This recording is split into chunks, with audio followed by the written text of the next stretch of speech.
New tonight, William Tidwell. It's a name you might not know. There are dozens of women who are trying to forget that they ever met him. Tidwell pled guilty to multiple felony charges and was sentenced to 20 years in prison for human trafficking, for sexual servitude, sexual assault, and sexual exploitation of a child. One of the women he sexually trafficked and abused is telling her story tonight. She tells your investigator, Brian Moss, that he turned her and other vulnerable women into, quote, sex slaves, forcing them to live in a virtual dungeon in his home. Yeah, Brian's with us, of course. This is such a difficult thing to talk about. Why is she talking now, Brian? Yeah, incredibly painful to talk about, but she wants to tell other women who find themselves in situations like hers what to do and how they can get out of them. And if they do get caught up like she did, they can escape and recover. Now, we want to warn you, some of the descriptions in this report may be difficult for some viewers to hear. You're locked down. You eat what he tells you to, you put on what he tells you to, you go where he tells you to, and that becomes the only thing that you know. And so you follow it because that's the only thing you can do. It was at this modest house in North Glen. Did you feel like a sex slave in that house? Very much so.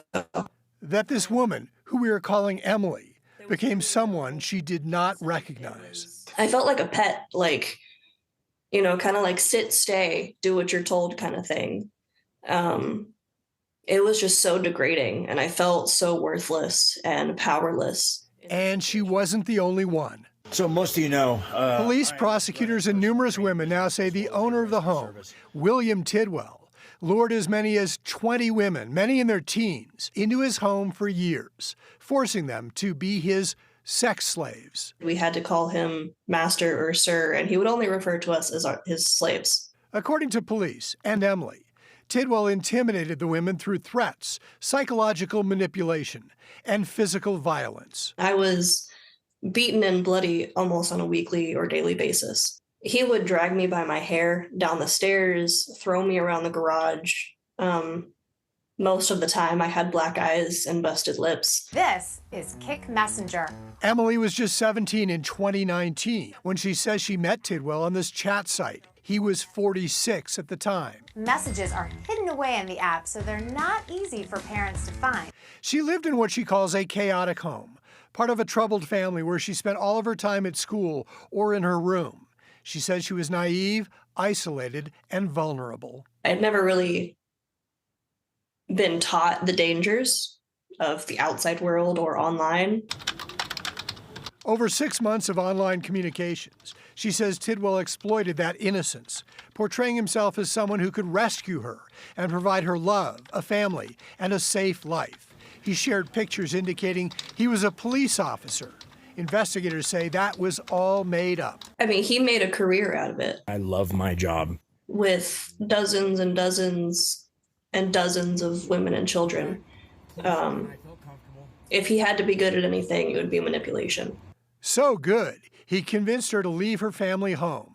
He drove from Colorado to pick her up, promising her a fulfilling life at his home in the Denver suburbs. I was so nervous, probably the most nervous I've ever been in my life. According to this police report, Tidwell met numerous young women in their teens and early 20s online, convincing them to move into his home. But once here, Emily says she found herself living in a dingy room in his basement with 3 other women who arrived here in similar ways. Police say Tidwell presented the women who came into his home with a 75-page manual or contract, which dictated that he was the master and they were slaves who would provide sex on demand. Police say on Tidwell's hard drives and cell phones, they found thousands of images of him having sex with the women he had brought into his home, along with child pornography. According to police, Tidwell pressed the women to make money for him by doing sex work via online platforms and advertising themselves as prostitutes on websites like this one.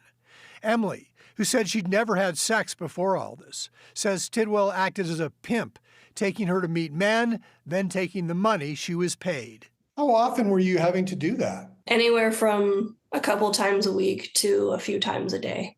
I hated it. I have never felt worse about myself.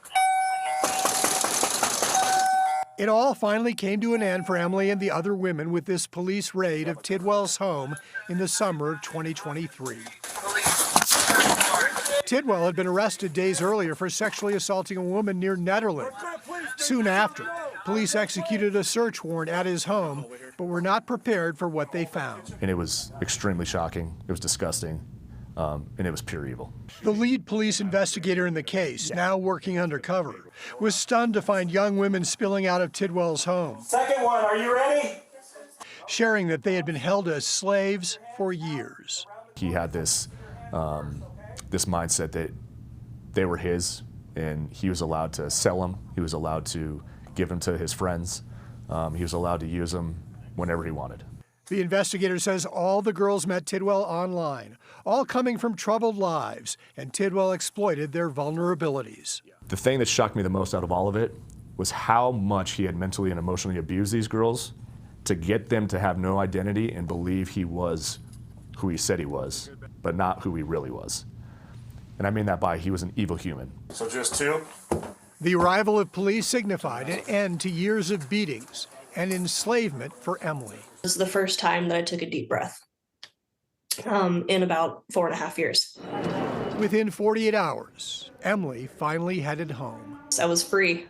I remember sitting at the airport on my way to my grandmother's house, and I was just looking at the planes taking off and crying. I was just so excited to have my freedom and my life back. We did try to reach William Tidwell in prison, but did not hear back. That police investigator says he estimates Tidwell enslaved some 20 women over the years. And he says there are some things parents can do to try to prevent something like this happening to your children. Be more aware of what your kids are doing. Teach them the realities of the internet and social media. And pay attention to their search history, what chat rooms or forums they are in. And Michael and Karen, he says for young women, a red flag for them to look out for online is another person who portrays themselves as a savior or a guardian-like figure who suggests that they've had the same experiences as these young girls and is just like you. That's part of that whole grooming process online. Yeah, a really important message for everyone out there, and we're so grateful not only for his advice, but for that woman sharing her story. Yeah, very brave. Thanks, Brian. Yep.